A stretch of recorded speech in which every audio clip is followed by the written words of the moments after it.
இந்தியாவில் செயற்கைக்கோள் வழியாக இன்டர்நெட் சேவையை வழங்க இலான் மஸ்கின் ஸ்டார்லிங்க் நிறுவனம் தயாராக அது இந்திய நெட்வொர்க் சேவையில் கோலோச்சி வரும் ஜியோ ஏர்டெல் நிறுவனங்களுக்கு சவாலாக அமையுமா என்பதை அலசுகிறது இந்த செய்தி தொகுப்பு.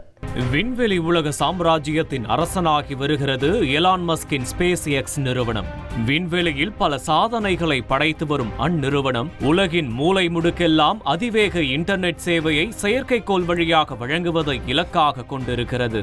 நீங்கள் ஸ்டார்லிங்க் சந்தாதாரராக இருந்தால் நடுக்காட்டிலும் கடலிலும் இணைய சேவை வேகமாக கிடைக்கும். நாம் பயன்படுத்தும் செல்போனுக்கு கிடைக்கும் நெட்வொர்க் செயற்கைக்கோள் செல்போன் டவர் வாயிலாக கிடைக்கிறது. ஆனால் ஸ்டார்லிங்க் நெட்வொர்க் சேவை நேரடியாக செயற்கைக்கோளிலிருந்து கிடைக்கிறது.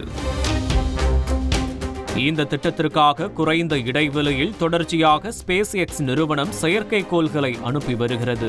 பூமியின் சுற்றுவட்ட பாதையில் 6994 செயற்கைக்கோள்களை நிறுத்தியிருக்கும் ஸ்டார்லிங்க் 100க்கும் அதிகமான நாடுகளில் சேவையை வழங்கும் ஸ்டார்லிங்க் 40 லட்சத்திற்கும் அதிகமான சந்தாதாரர்களை கொண்டிருக்கிறது. ஸ்டார்லிங்க் கொடுக்கும் ரிசீவர் இணைப்பு தகவல் பரிமாற்றம் சாதனமாக இருக்கிறது.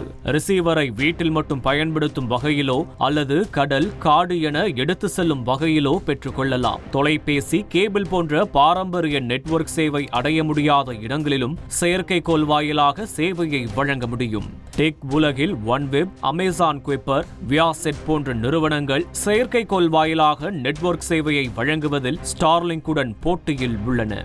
140 கோடிக்கு மேல் மக்கள் தொகையை கொண்ட இந்தியா ஏதிலும் உலக சந்தையாக இருக்கிறது. அப்படி இருக்கையில் எலான் மஸ்க் கண் மட்டும் இந்தியா மீது படாதா என்ன? அப்படி இந்தியாவில் செயற்கைக்கோள் நெட்வொர்க் சேவைக்கான உரிமத்தை பெற ஆர்வம் காட்டியது ஸ்டார்லிங்க்.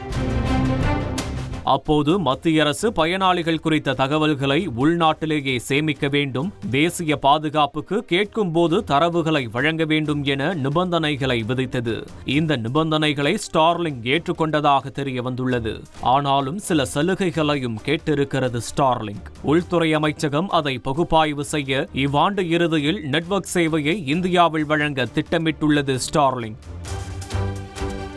இப்போது எலான் மஸ்க் வருகை பாரதி ஏர்டெல், ரிலையன்ஸ் ஜியோ தொலைத்தொடர்பு நிறுவனங்களுக்கு சவாலாக அமையுமா என கேட்டால் இப்போதைக்கு இருக்காது என்ற கருத்து நிலவுகிறது.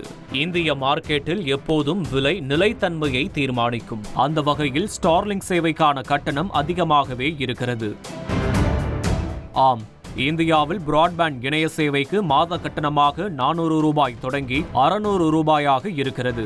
அதுவே ஸ்டார்லிங்க் கட்டணத்தை பார்த்தால் 800 ரூபாய் தொடங்கி 41,000 ரூபாயாக இருக்கிறது. ஸ்டார்லிங்க் உபகரணங்களை வாங்க 20,000 முதல் 31,000 ரூபாய் வரையில் ஆகலாம். இந்தியாவில் ஸ்டார்லிங்க் மட்டுமல்ல, ரிலையன்ஸ் ஜியோவும் செயற்கைக்கோள் மூலம் நெட்வொர்க் சேவையை வழங்க ஆர்வம் காட்டுகிறது.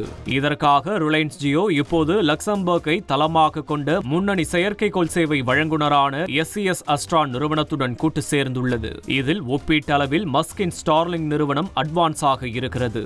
இந்தியாவில் எலான் மஸ்கின் அடுத்தடுத்த நகர்வுகள் போட்டி போன்ற தொலைநோக்கு பார்வை அடிப்படையில் சொல்ல போனால் வருங்காலங்களில் ஏர்டெல் ஜியோவுக்கு நெருக்கடி ஏற்படலாம் என்ற பார்வையும் வல்லுநர்கள் மத்தியில் இருக்கிறது.